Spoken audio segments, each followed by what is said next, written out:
A very good morning to all of you. I hope you all are happy and doing your homework with great sincerity and regularity.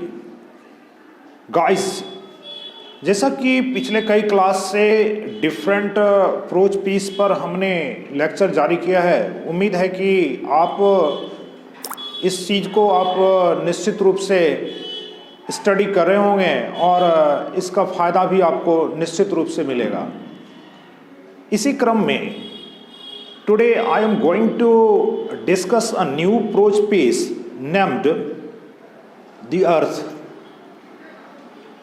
Name the earth से आप इसको commonly समझेंगे कि जो आप अर्थ पृथ्वी समझते हैं, लेकिन इस स्टोरी के माध्यम से एक पिता एक पुत्र के बीच क्या रिश्ता होना चाहिए और वो उनका कर्तव्य क्या है, ड्यूटी क्या, रिस्पॉन्सिबिलिटी बनती है, उसके बारे में बताया गया है। और लास्ट में इसका कैसे होता है, तो आज इस कहानी के बारे में जानेंगे। तो सबसे पहली बात, जो टॉपिक है उस टॉपिक को पहले आप इस तरह से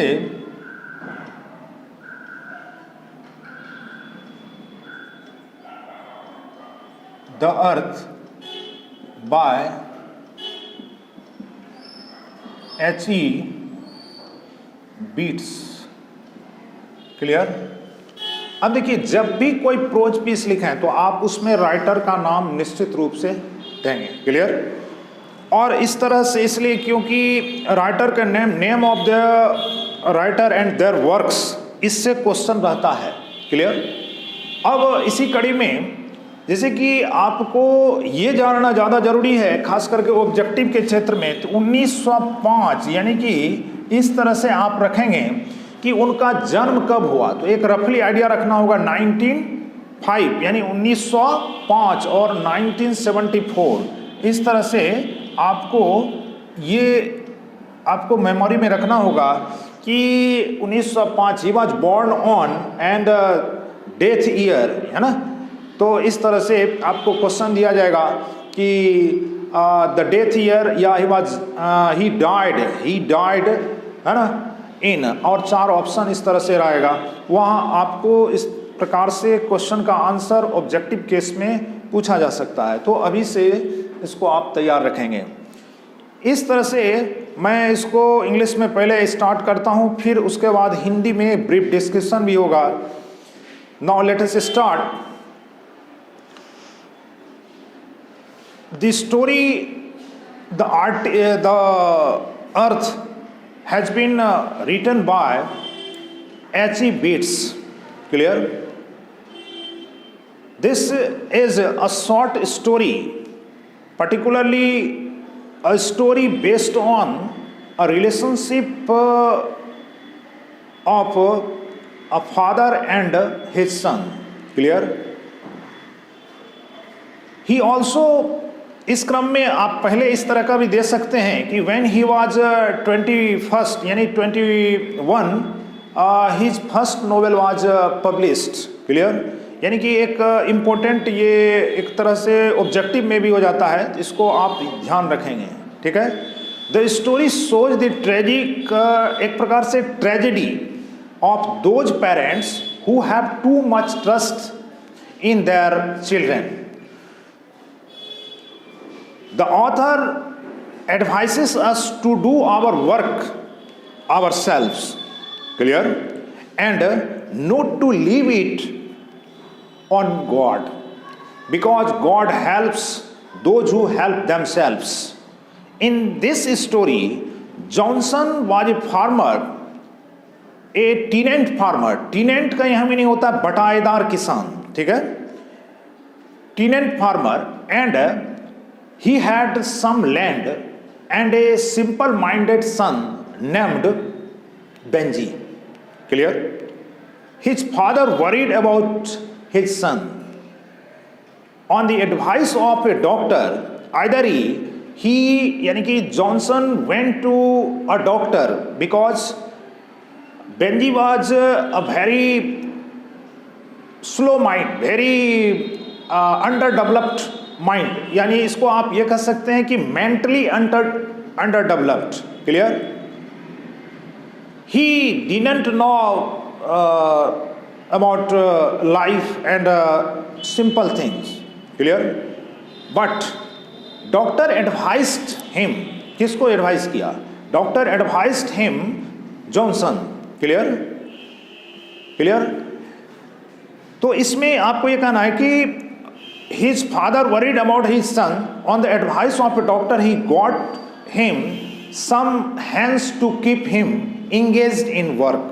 Clear? Benji began his business gradually. He also learned all the tricks of the trade. Initially, he didn't know ABC of that very business, but after some time he learned a lot about the business that he got. Clear?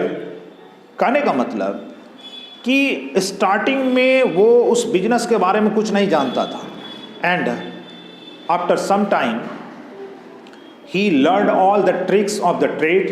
He began to earn money by selling eggs. He deposited a lot of money in his bank account that his father had opened in his name. When he was about 40, he married a girl named Florence. Clear? Against the wish of his parents. Clear? Believing his wife, Benji drove away his parents. Benji ने अपने माता पिता को क्या किया? एक तरह से घर से बाहर कर दिया, धक्का मार, यानी कि उस तरह से निकाल दिया गया, निष्कासित कर दिया. Out of them, out of their house. Out of कहने का मतलब जो उनका पैतृक घर था उससे बेंजी ने अपने माता पिता को बाहर कर दिया. क्लियर? अब इसी में आगे इस तरह का दिया गया है कि in this case we can say that too much trust on his son became the root cause of the tragedy of Johnson. This type of happening is also occur in most of the families at present. कहने का मतलब इस चीज में आप इस तरह से आप कह सकते हैं कि there was a tenant farmer named Johnson and he has underdeveloped, या एक प्रकार से आप कह सकते हैं कि underdeveloped son named Benji. And actually any father always think about his son. And this type of statement, this type of situation also occur in this story. और जॉनसन अपने सन को लेकर के काफ़ी चिंतित रहता था, because his son is under developed mind. अर्थात वो लेजी था. कहने का मतलब he didn't know ABC of his life. कहने का मतलब उसे कुछ मालूम नहीं था कि क्या करना है, और सेंस का अभाव था, इसीलिए उसको अंडर डेवलप्ड कहा गया है. कुछ समय बीतने के बाद, after some time, his father thought that he should do some work, because he went to a doctor and doctor advised him he must be engaged in work.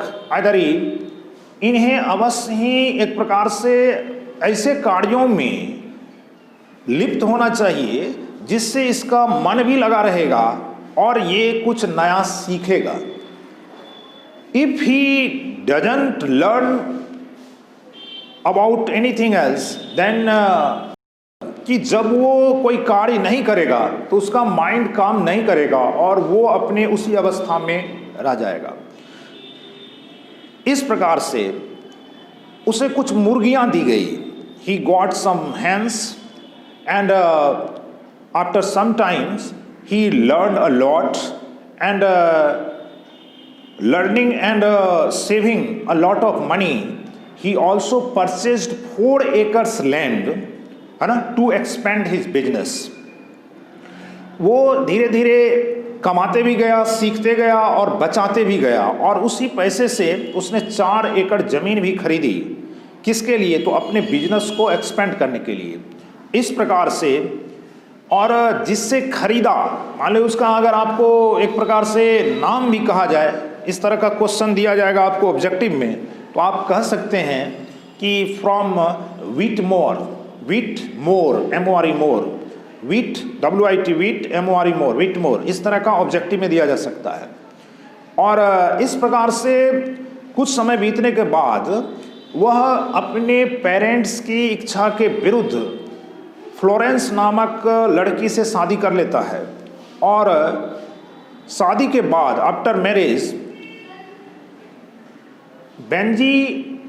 बेंजीज wife and Benji's mother both have different perception, यानी कि दोनों के mindset एक जैसे नहीं थे और दोनों में फ्रिक्शन होते रहा, जिसके चलते after some time Benji decided to drove away, either he decided to expel, either he to out his parents। कहने का मतलब कि उसको एक प्रकार से दिक्कत होने लगी, किससे? तो अपने पेरेंट्स से ही, और इसके चलते उसको वो बाहर कर देता है। और इस तरह से इस कहानी के माध्यम से हमें इस प्रकार से शिक्षा भी मिलती है कि बच्चे पर आप बिलीव करें, लेकिन एक्सेस भी बिलीव, और ख़ास करके उस पर आंख मूंद के बिलीव नहीं करना है। इसीलिए आपको स्टार्टिंग में ही इस तरह से बताया गया है कि इस तरह से कि not to leave it on God, उसे ईश्वर के भरोसे छोड़ नहीं देना है, क्योंकि कहा गया है God helps those who help themselves. ईश्वर उसी की मदद करते हैं जो खुद अपनी मदद अर्थात खुद से एक्टिव होता है। क्लियर? तो इस कहानी में आपको विशेष कुछ नहीं है, आपको क्या करना है कि जो टाइटल है और जो उसके राइटर हैं, और ख़ास करके उनके डेट ऑफ बर्थ और डेथ का ईयर, इस तरह से क्वेश्चन ध्यान रखना है। और ख़ास करके उनका नॉवेल 21 को, यानी कि जब वो व्हेन ही वाज 21, है ना, ईयर ओल्ड, है ना, his first novel was published. कहने का मतलब कि 21 साल में उनका पहला नॉवेल भी प्रकाशित हुआ। इस तरह से आप राइटर के बारे में आप रख सकते हैं पॉइंट्स को, जो कि आपको ऑब्जेक्टिव में पूछा जा सकता है। तो खास करके इस कहानी में विशेष नहीं है, अगर इसको ब्रीफ डिस्क्रिप्शन के तहत देखा जाए तो मैं समझता हूँ कि आप इसको आसानी से 5 मार्क्स में इस तरह का अगर डिटेल में पूछा जाता है तो आप आसानी से इसको लिख सकते हैं, और ऑब्जेक्टिव में भी आपको इससे 2-4 क्वेश्चन रह सकता है। और ये VVI भी है, तो आप इसको द अर्थ को आप अच्छे तरीके से लाइन बाय लाइन पढ़ेंगे और उसको समझने का प्रयास करेंगे। I hope you will get benefited in coming days, and you can obtain good marks in your examination. So आज के लिए इतना ही। Thank you very much.